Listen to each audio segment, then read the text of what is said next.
Republicans in Congress are voting on who they want to lead their caucuses in the House and Senate. Deborah Alfarone has more details on who exactly is being chosen.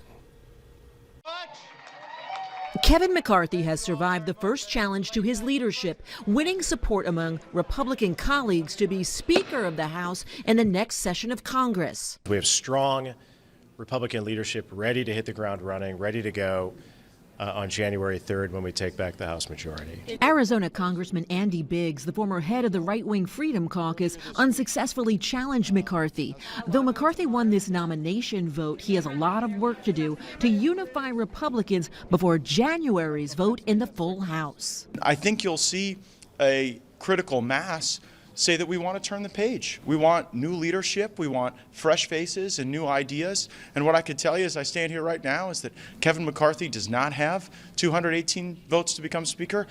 Senate Republicans will hold their leadership vote Wednesday, but some GOP senators want that vote delayed until after the Senate runoff election in Georgia.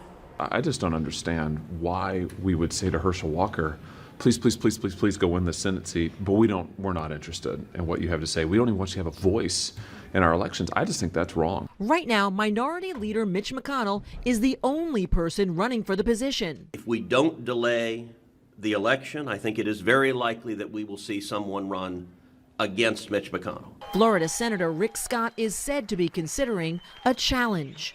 Deborah Alfarone, CBS News, Capitol Hill.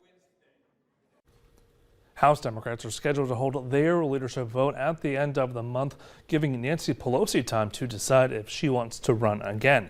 Senate Democrats are scheduled to vote December 1st, but may delay that vote until after the December 6th Senate runoff election in Georgia. Well, today marks the UN projection for when the world's population is expected to hit 8 billion people. Though officials are careful to note that it's not a precise milestone.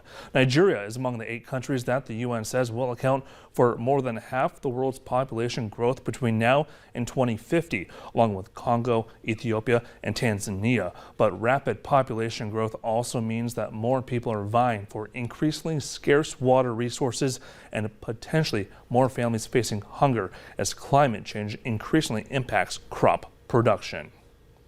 And the chances of a railroad strike have gone up after a third rail union rejected a tentative labor deal. Members of the International Brotherhood of Boilermakers voted against the tentative agreement reached in September. Now, the IBB said it expects to continue negotiating with railroad management. The union, which represents about 300 workers, is the smallest of 13 unions, representing more than 100,000 members at major U.S. freight railroads. Now, if any of those unions strike, its picket lines would be honored by the other unions.